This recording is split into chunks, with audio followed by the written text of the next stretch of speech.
আজকে বানিয়ে দেখাবো প্রেসার কুকারে খুব চটজলদি দেশি চিকেনের রেসিপি। এই দেশি চিকেনের পাতলা ঝোল খেতে কিন্তু দারুণ টেস্ট হয়। তো চলুন কিভাবে আজকে প্রেসার কুকারে এই রেসিপি বানাচ্ছি আপনারাও একবার দেখে নিন।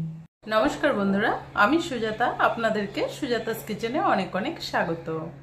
দেশি চিকেনের পাতলা ঝোল হবে, তার জন্য প্রথমে আমি এখানে 1 কিলো চিকেন নিয়েছি। চিকেনটাকে ভালো করে ধুয়ে পরিষ্কার করে নিয়েছি। চিকেনের মধ্যে দিয়ে দেবো আদা বাটা। খুব শর্টকাটভাবে কিন্তু বানিয়ে দেখাবো, খেতেও দারুণ লাগবে। রসুন বাটা দিয়ে দিচ্ছি, 2টো মিডিয়াম সাইজের টমেটো পেস্ট করে নিয়েছি, আপনারা চাইলে কিন্তু কুচিয়েও দিতে পারেন। দিয়ে দিচ্ছি ঝাল লঙ্কার গুঁড়ো, ঝালটা আপনারা আপনাদের পরিমাণ মতো দেবেন। এখানে দিয়ে দিলাম হলুদ গুঁড়ো, দিয়ে দিচ্ছি 1/2 চামচ জিরের গুঁড়ো, 1/2 চামচ ধনে গুঁড়ো, স্বাদ মতো নুন, দিয়ে দেবো 1 থেকে 1.5 চামচ সর্ষের তেল, দিয়ে দেবো 1 চামচ টক দই। এবার সব কিছু একসাথে ভালো করে মেখে নেব। আপনারা চাইলে লঙ্কার গুঁড়োর বদলে কিন্তু এটা কাঁচা লঙ্কা দিয়েও করা যাবে। চিকেনটাকে ভালো করে মেখে নেব। ভালো করে মেখে নিয়েছি। আগে থেকে এখানে তেল বসিয়ে দিয়েছিলাম।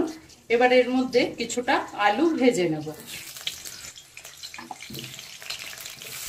সামান্য অল্প করে নুন দিয়ে দিচ্ছি আর অল্প করে হলুদ গুঁড়ো। আলুটাকে ভালো করে ভেজে নেব।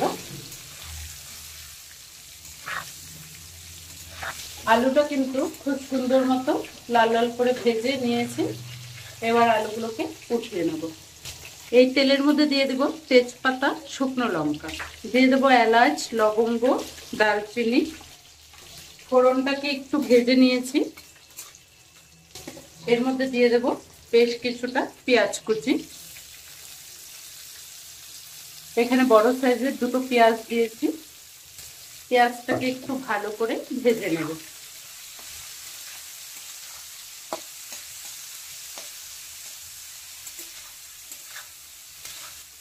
পেঁয়াজটাকে একটু ভালো করে ভেজে নিয়েছি। এবার দিয়ে দেব ম্যারিনেট করে রাখা চিকেনটা।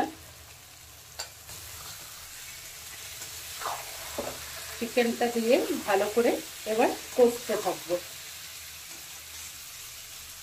মশলার বাটিটা ধুয়ে একদম অল্প সামান্য করে জল দিয়ে দিলাম।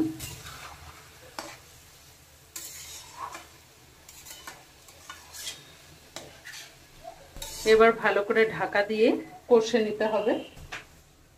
10 থেকে 15 মিনিট ঢাকা দিয়ে রাখলাম।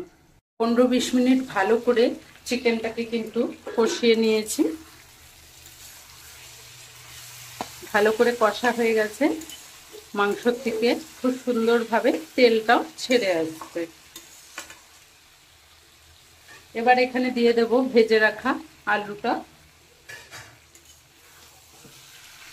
আলুটা দিয়ে আরো কিছুক্ষণ কিন্তু ভালো করে কষতে হবে।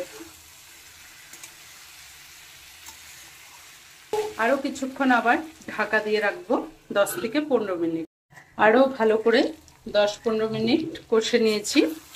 খুব সুন্দরভাবে কিন্তু চিকেনটা আমাদের কষা হয়ে গেছে।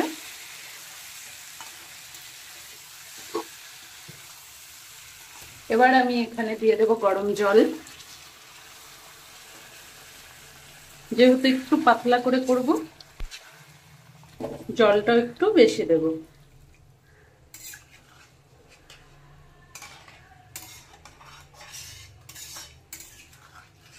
ঝোলটাকে ভালো করে একটু ফুটিয়ে নিয়েছি।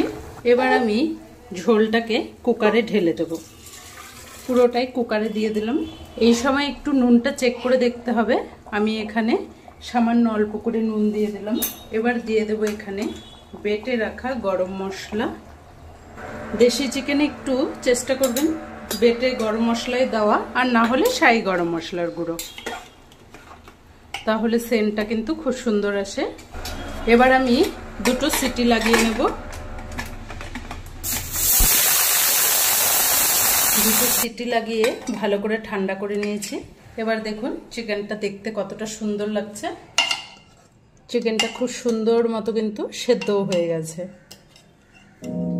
আজকের এই চিকেনের রেসিপি আপনাদের কেমন লেগেছে কমেন্ট করে অবশ্যই জানাবেন। যদি ভালো লাগে চ্যানেলটাকে একটা লাইক দিয়ে অনেক অনেক শেয়ার করে দেবেন। ধন্যবাদ।